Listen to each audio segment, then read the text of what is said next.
time before players put pads on. So what you're suggesting, that second and third, the second week. What should be the time interval between two-a-day practices? So we allow them to practice for 2 hours, break for a half hour, come back for another 2 hours. We actually had data which showed teams practicing 4 times a day. Some teams will practice once a day. So there's a wide variety of information. What should be the duration of a practice session?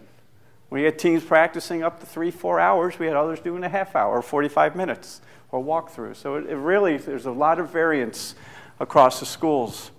Who was vulnerable? And then lastly, should we use the WBGT? Should we use the heat index, or should we use some other variable? What should be that measure? Should it be standardized? And should we set criteria around those measures? And when you think about EHI, there's no one answer.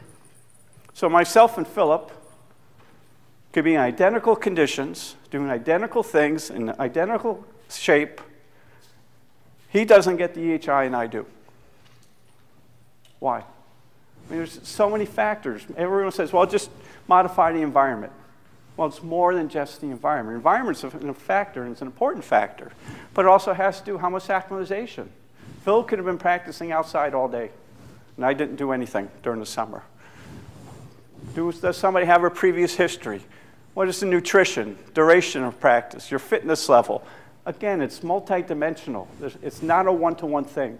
And so when you look at EHI prevention, you're trying to mitigate risk. You can't eliminate it, but you want to try and mitigate it. You want to minimize it.